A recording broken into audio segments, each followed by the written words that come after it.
원호가 스님들어 택목당에 기거하며, 택목당은 뭔 소임을 하는 당원지 그건 저도 모릅니다. 이거는 이제 큰 방은 아닌 것 같아요. 큰 방은 이제 무슨 별채나 다른 이제 방인 것 같아요.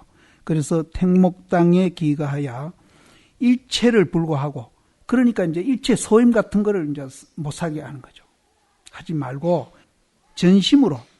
전심으로 공부를 하게 하더니, 뒷날 원호 스님 방에서 어떤 중이 묻기를 육구 묵구가 칠렁쿨이 나무를 의지한 것과 같다고 한 하두 물음을 듣고, 방금 우리는 이제 양극단 사고를 하기 때문에 이런 말을 이해를 못한다 내가 그랬는데, 바로 이 말이 그겁니다.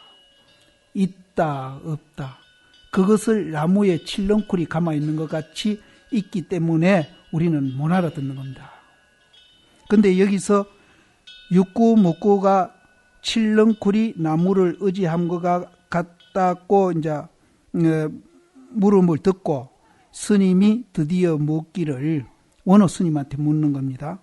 스님께서 당시에 오조회상에 일찍이 이 말씀을 물었다 하니 무슨 소식입니까? 이제 원호 국건선사의 법사 스님이 오조 법연 스님입니다. 그래서 옛날에 스님께서 오조 법연선사 해상에 계실 때에 이것을 물었다고 하시니 이게 무슨 말입니까? 하고 대심이 원호 스님한테 묻는 거죠. 그러니까 원호 스님께서 웃고 대답을 안 하셨습니다. 그냥 웃기만 하고 대답을 안 하셨어요. 스님이 말씀하기를, 내가 알기로는 그때 원호 스님이 웃고 대답도 안 했지만은 망상 피우지 말아라 하는 말로 대답한 걸로 알고 있는데, 여기는 그게 안 나왔네요. 예, 어쨌든 웃고 대답을 하지 아니했습니다. 스님께서 말씀하시기를, 스님께서 오조 법연 스님한테 묻는 거죠. 스님께서 이미 대중에 대해 물으셨다면 지금 설명한들 무엇이 방해롭겠습니까? 대중이 있는 데서 그런 걸 묻고 대답했다 하니까, 지금 있는 대중에서 스님 지금 말씀한들 무슨 대중에게 공부하는데 방해가 된다기나 그런 일이 있겠습니까? 지금도 대중이 모인 데서 일러주십시오. 이런 뜻입니다. 원호 스님이 부득이해서 말씀하시기를, 내가 오조 스님께 육구묵구가 나무에 칠렁쿨을 감았다는 뜻이 무엇이냐고 물으니까, 오조 스님이 말씀하시되 본뜰래야 본뜰 수 없고 그릴래야 그릴 수가 없다고 대답했다. 이제 있다 없다, 이것이 이제 칠렁쿨을 이제 이렇게, 칠렁쿨이 나무를 감아 있는데 이것이 무슨 뜻입니까? 이게 이제 선녀에도 이제 이 말랑 비슷한 게 나오는데요. 선녀에는 조주 스님한테 어떤 스님이 묻기를, 어떤 것이 조사설의입니까? 물으니까, 내가 청주에 있을 때 오적삼을 한 불 마쳤는데 그 오적삼의 무게가 7건이더라. 이렇게 대답을 했어요. 이렇게 대답했는데 고봉 스님이 거기에 대해서 어떤 소리를 하셨는가 하면은, 내 같으면 그렇게 대답하지 않겠다. 그러면서 당신이 하신 대답이 뭔가 하면은, 개가 펄펄 끓는 기름 가마솥을 핥는 거나 같다. 그 말하고 육구묵구가 나무에 칠렁쿨을 감은 것이 무슨 뜻입니까? 하는 말하고 같답니다. 이제 선녀의 이 말이 나옵니다. 근데 이것도 역시 여러분들이 정말로 이해하기 어려운 이제 말들인데, 아까도 제가 말씀드린 대로 우리는 양극단 사고를 하고 있기 때문에 이 말을 이해를 못합니다. 그래서 우리가 이제 순간 깨침을 하든 참고 깨침을 하든 양극단 사고의 틀을 이제 부수면은 이 말들을 우리는 아주 쉽게 이해할 수 있다. 왜 그러냐 하면은 지금 여기서 이제 칡넝쿨이 나무를 감은 것이 어떤 뜻입니까? 하는 이 물음이나 개가 펄펄 끓는 기름 가마솥을 핥는 것과 같다 하는 그 말이 양극단을 여인 말이기 때문에 그렇습니다. 화두라는 것은요, 단순히 말이란 뜻입니다. 두자는 어조사입니다. 그냥 화두라는 말이란 뜻이에요. 어찌 보면 이제 굉장히 추상적인 말인데, 그런데 말은 말인데 우리가 하는 말하고 달라요. 우리는 있다 없다에서 말을 하고 있고, 이 말은 있다 없다를 초월한 데서 나온 말이기 때문에 우리는 못 알아듣습니다. 그러면 우리가 이거를 알아들으려면은 내 마음도 있다 없다를 초월하는 상태로 만들어야 이 말을 알아듣습니다.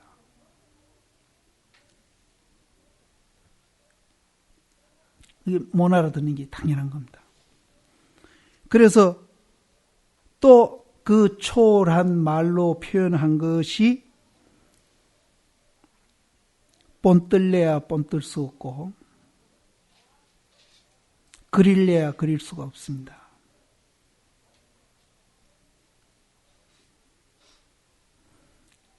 눈동자가 눈동자를 못 보죠. 또 묻기를 나무가 넘어지고 등이 마를 때에 어떠합니까? 그럼 육구묵구 칠덩쿨이 나무에 의지해 있을 때는 그릴래야 그릴 수 없고 본뜰래야 본뜰 수가 없는데, 그럼 육구묵구라는 덩칠이 나무가 넘어져서 그 등나무까지도 함께 마를 때에 어떠합니까? 그렇게 대심이 물었어요. 원어권권 선사한테. 그러니까 원어권권 선사 말씀이 상술해한다. 서로 따라온다. 서로 따라온다 하는 거 보니까 분명히 하나는 아닌 모양인데요. 이것도 역시 마찬가지입니다. 양변을 여인 말이기 때문에 우리는 이해를 못합니다. 이 말 아래에 스님이 화련대오하여 이르되 저는 알았습니다 하니 원어가 기뻐서 말씀하시기를 내가 너를 속이지 못하겠다 하며 이에 인제 정종기를 지어주고 서기시를 맡게 하시니 스님이 이에 원호의 제자가 되었다. 얼마 안 되어 원호가 척당으로 돌아가니 스님은 이에 모습을 숨기고 토구를 짓고 살았다. 이 원효심은 이제 지금 말하면은 성도 저쪽 출신인가 봐요. 그래서 성도 쪽에 가면은 중국에 곤명이 성도하고 그 옆이니까요. 가면은 원효심 사당도 있고 뭐 절도 있다고 그래요. 저는 못 가봤는데, 그래서 원효심이 이 촉은 이제 삼국지에 나오는 그 총나라입니다. 그 총나라 유비가 했던 총나라, 거기가 이제 총나라 수도가 성도거든요. 그래서 이분이 이때 고향 쪽으로 가셨던 것 같아요. 촉 쪽으로 갔다 하는 거 보니까. 원호가 촉당으로 돌아가니 스님은 이에 모습을 숨기고 토구를 짓고 살았다.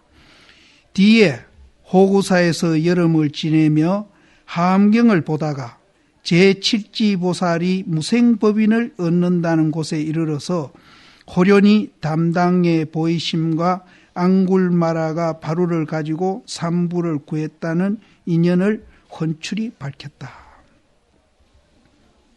근데 이것 가지고 이제 조금 시비하는 이들이 있습니다. 저 앞에서 원효 스님한테 임재 정종기도 받고 인가도 받고 다 했는데 또 뒤에 함경 칠지보살 품에서 또 이제 뭘 안골마라가 그 한 화두가 있습니다.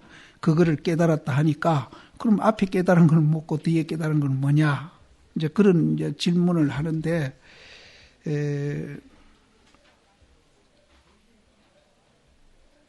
이거는 이제 나도 정확하게 이제 대심 그 연보나 행장에 대해서 연구를 안 해서 잘 모르겠는데 뭔가 조금 착각이 있지 않았나 하는 생각이 듭니다. 여기는.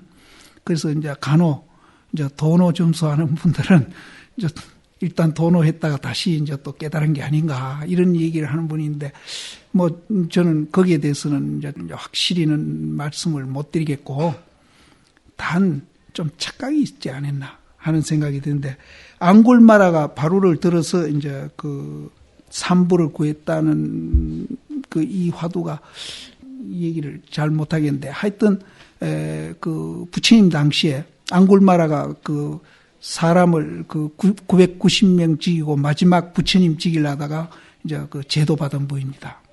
그런데 이부 그때 부처님 당시에 어떤 산모가 굉장히 산통을 많이 겪고 있었대요.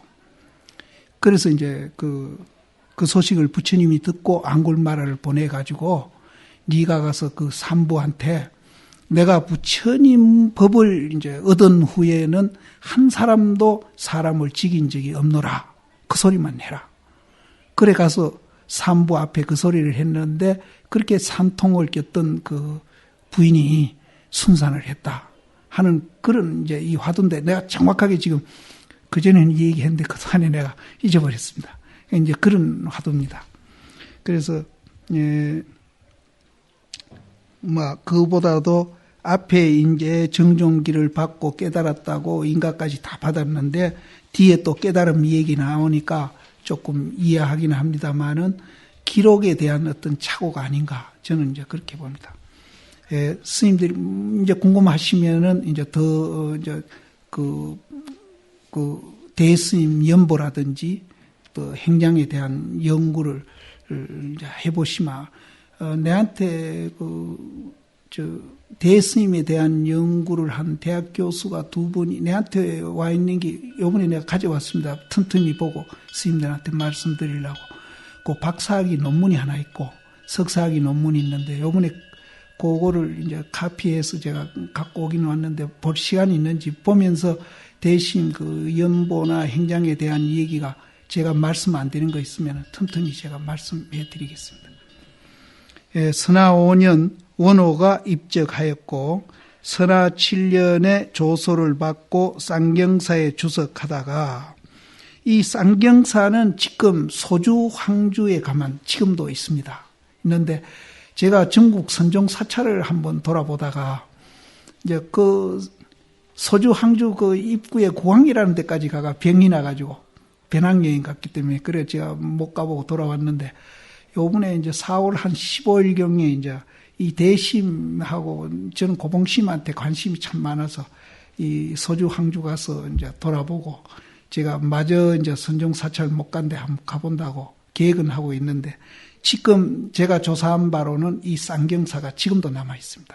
요 나오면 또 아유광사도 지금도 남아 있고 요번에 제가 이제 가보려고 그럽니다. 쌍경사에 주석하시더니 하루는 원호의 기재에 스님이 제문을 지어 읽고 저녁 소참법문에 그러니까 대심이 원호 스님이 돌아가셨다는 소리를 듣고 그 제사를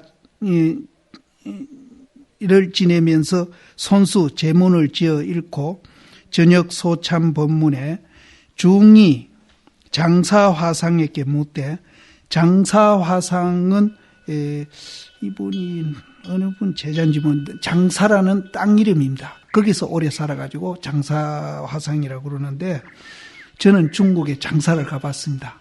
이 상담 옆에 있는데요. 선녀의 상지담이요 남지북이라는 그런 얘기도 나오고 장사도 이제 나오는데 이 장사 땅을 저는 가봤어요. 그래서 굉장히 감회가 깊대요.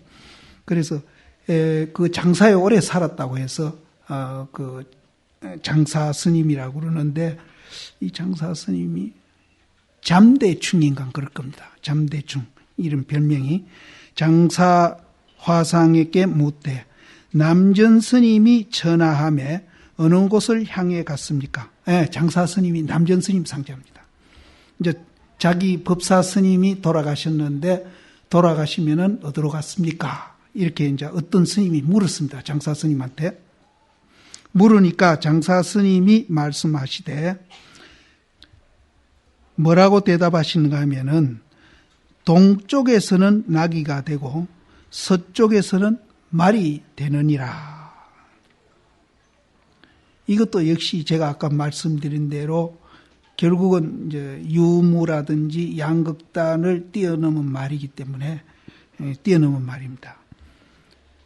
동쪽에서는 나귀가 되고 서쪽에서는 말이 되느니라.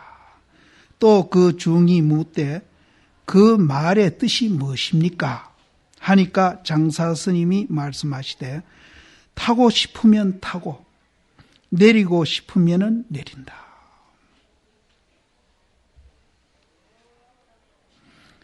대심이 이제 소참법문에 이 법문을 인용을 하시고 당신이 또 말씀하십니다. 이 말을 들어서 말씀하시기를 만일 경산이라면은, 경산 스님은 대심을 말합니다. 경산사에 살았다고 해서 경산이라고 합니다. 경산이라면 곧 그렇지 않을 것이니 만일 어떤 중이 묻기를 원호노사가 돌아가심에 어디를 향해 갔습니까? 하고 물으면은 그를 향해서 말하되 대아비지옥을 향해 갔느니라. 무슨 뜻입니까? 하면은 배고프면은 구리, 양동은 구리입니다. 구리를 먹고 목이 마르면은 쇠로 된 물, 쇠로 된 물은 열을 가해가지고 이렇게 벌겋게 녹여놓은 겁니다. 그 쇠로 된 물을 마시겠다. 어느 국근선사가 죽어서 어디로 갔느냐 하니까 대아비지옥을 향해서 갔다. 이런 말들은 들었습니다. 성철 스님도 자기 평생 남녀를 속여가지고 한이 만단이고 자기가 살아서 생지옥에 갔다. 이렇게 말씀을 하셨어요. 이제 요 말만 들으면은 이제 한 가지 측면만 얘기했기 때문에 성철 스님은 그 후에 일구를 더 하셨죠. 해질녘에 붉은 해가 청산에 걸려 있더라. 제가 지금 정확하게 그대로는 얘기 못하고 뜻만 지금 내가 그 개성을 잃어버리니까 뜻만 얘기를 합니다. 그렇게 대답을 하셨거든요. 그랬는데 여기도 대심이 원호 스님이 돌아가셨다면 어디로 갔습니까? 물으니까 대아비지옥에 떨어졌다. 그게 무슨 뜻입니까? 성철 스님은 석양에 해가 청산에 걸려 있더라. 이렇게 말씀을 하셨는데 여기는 배고프면은 구리를 먹고 목마르면은 벌건 녹아있는 쇠물을 마시겠다.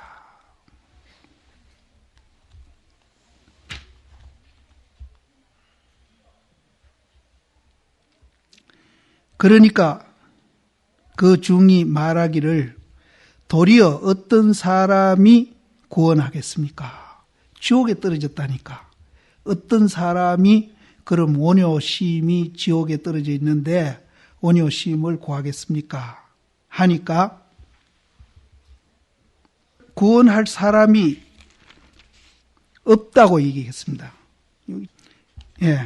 여기 대심이 도리어 어떤 사람이 얻을 수 있습니까? 없습니까? 구해줄 수 있습니까? 없습니까? 하고 그 중이 물었거든요. 그러니까 대심이 말씀하시기를 원호 국권선사를 구해줄 사람이 없다. 그렇게 대답했어요. 그러니까 그 중이 묻기를 어떻게 해서 구할 수 없습니까? 어떻게 해서 원효심을 구해줄 수 없습니까? 하니까 대심이 대답하기를 이 늙은이는 원효심을 말합니다. 이 늙은이는 지옥에 떨어지는 것이 또 배고프면은 구리를 먹고 목마르면은 벌겋게 녹은 쇠물을 먹는 것이 일상생활에 차 먹고 밥 먹는 것 같이 하기 때문이다.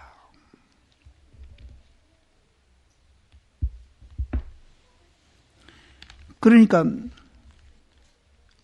원호 국권선사가 아비지옥에 떨어졌다 하니까 그 중이 묻기를 그러면 그 원효 국권선사를 구할 사람이 있습니까? 그러니까 대심이 구할 사람은 없다. 어째서 못 구합니까? 그 말 속에 스님이라도 구해야 안 되겠습니까? 그런 것도 포함되어 있겠죠. 그러니까 원효 국권선사가 원효심은 줄이면은 구리를 먹고 목마르면은 벌겋게 녹아있는 샘물 마시는 것은 우리가 일상생활하면서 차 먹고 밥 먹는 거나 같이 그렇게 하기 때문에 구할 필요가 없다는 거죠.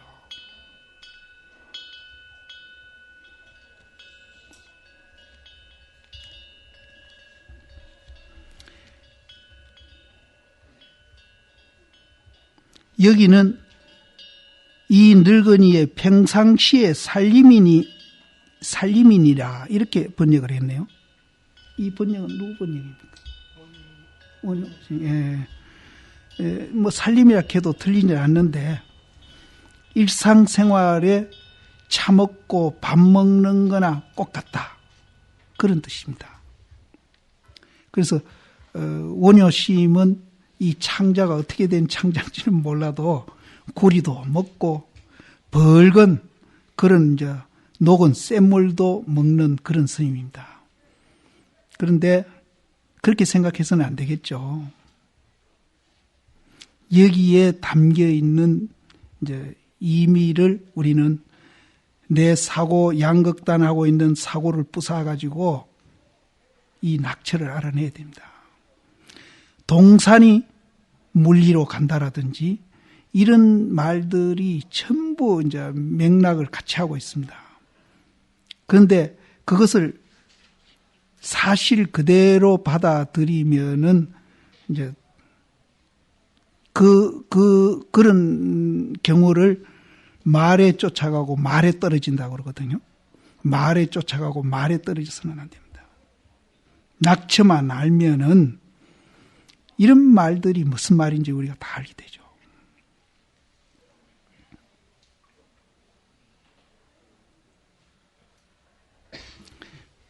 (11년 5월) 간상인 진해가 이 간상은 간사한 재상입니다.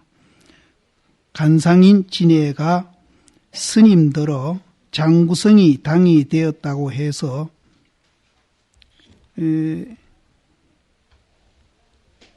그때 금나라입니까? 원나라예요? 그때 북송이 남송한테 망하는 그 시기입니다.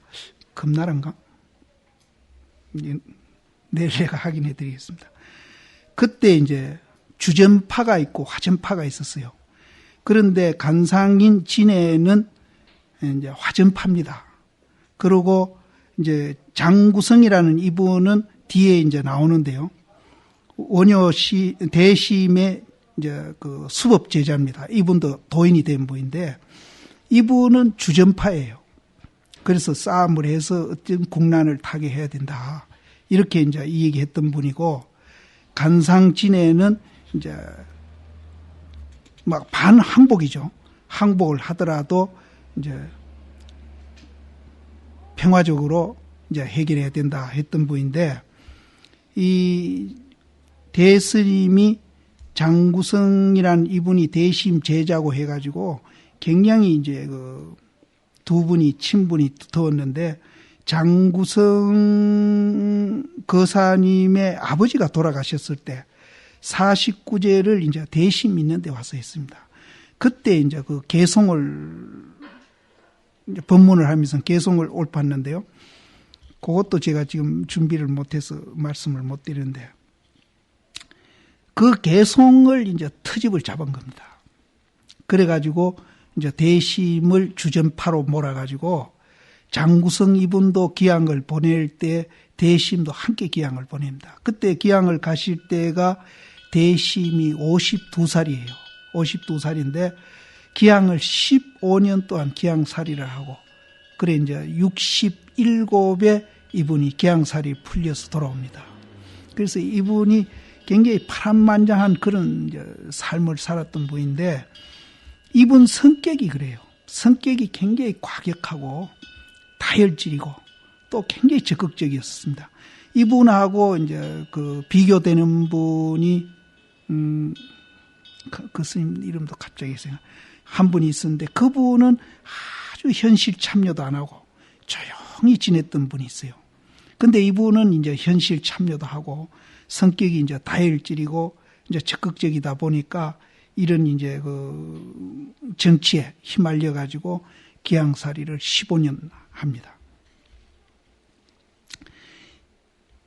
장구성의 일당이 되었다 해서 진이 그 이복과 도첩을 박탈하기를 추청하고, 그러니까 그때는 기양 갈 때는 대심 이제 승복도 뺏겨버리고, 또 우리로 말하면 승려진이죠. 도첩도 뺏겨버리고 성으로서 자격을 박탈당하면서 기양을 가십니다. 그래서 형주로 기양 보낸 지가 15년이 되니 26년 10월에 조소를 받고 매양으로 옮겼다. 이때가 이제 기양을 풀릴 때입니다. 얼마 안 되어 그 형복을 회복하고 석방되어 돌아왔다가 11월에 조소를 받고 아육왕사에 주석하셨다. 지금 아육왕사가 지금 남아있답니다. 그래서 제가 이제 가보려고 그러는데, 28년에 조지를 보내서 스님으로 하여금 다시 경산사에 주석하여 원효 종지를 크게 폐괴하시니, 도법의 성함이 당세에 높아서 대중이 2,000여인이었다. 14년 봄 명월당에 퇴가하더니 다음해 이모의 황제가 대선사라고 시호하셨다.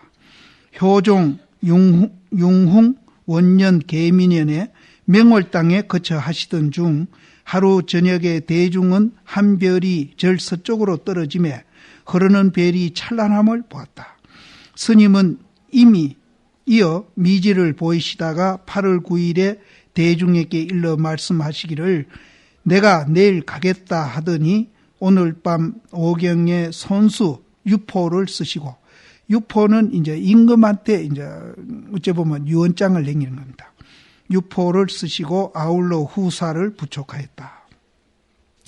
성요연이가 계를 청하자 스님이 이에 크게 쓰고 이르되 나는 것도 이러하고 죽는 것도 이러하거늘 개가 있고 개가 없음이여 이 무슨 뜨거움인고 하시고 편안히 가시니 세수는 75이요 범납은 58세이다. 전 그 큰 스님들 돌아가시면 열반송을 모두 많이 지으시고 그러는데 이 열반송 같이 잘된 열반송이 없다고 봐요. 그대로입니다. 열반송을 이제 하나 지어 주십시오 하니까 네가 여태 내 옆에 시자를 하면서 산 것도 보아왔지 않느냐. 평소 스님을 모셨으니까 산 것도 네가 봤고 지금 또 내 죽는 것도 보고 있지 않느냐. 현실 그대로 얘기합니다. 산 것도 봤고 죽은 것도 지금 보고 있고. 그래서 이제 나는 거라고 그러는데 나는 게 아니고 살아가는 거. 살아가는 것도 이러하고 네가 보고 있지 않냐 지금. 또 죽는 것도 지금 네가 보고 있지 않냐. 그러면 다 됐지. 그것 말고 무슨 개가 있고 없고 필요한 이야기죠. 근데 이 열자가 이제 단어심도 이 열이라고 새겼는데 제가 이제 그 중한사전에 찾아보니까 이 열자가 유행, 붐 이런 뜻이에요. 그러니까 산 것도 네가 내 옆에서 봤고 죽는 것도 네가 내 옆에서 봤는데 다시 무슨 개가 필요하느냐. 개가 있고 없고 하는 그런 이제 짓을 하는 것은 그건 무슨 붐이냐, 무슨 유행이냐, 필요 없다. 이런 얘기입니다. 그래서 이 개만침 열반송이 잘 된 거 없습니다. 있는 그대로. 이거 봐라. 열반송이 뭐 필요하노? 그리고 이제 무슨 유행이냐, 무슨 붐이냐 하는 걸로 봐서는 그 당시도 돌아가실 때 열반송을 모두 지었던가 봐요. 그러니까 이제 그걸 오히려 꾸짖는 겁니다. 열반송 그거 지가 말 거냐, 이게. 산 거 그대로 열반송이고, 죽는 거 그대로 열반송인데, 무슨 따로 열반송이 필요하냐. 이 꾸짖는 소리입니다. 그래서 이 열반송이 참 잘 됐어요. 저 이 열반송을 굉장히 좋아합니다. 하시고 편안히 가시니, 세수는 75이요, 범납은 58세이다. 황제가 애도해 맞이 않으시고 시오를 보각이라고 하고 탑을 보각이라 하였다. 이제 생호와 사시를 들어 대보각이라고 한 것은 남학 해양선사가 또 대라는 호가 있거든요. 그래서 남학 해양선사와 지금 이제 대종고 스님을 가리기 위해서 그렇게 했다. 남학 화상을 또한 대라고 함으로 감별한 것이다. 어록 80권이 있어 대장경을 따라 유행하고 법을 이은 이가 83인이다.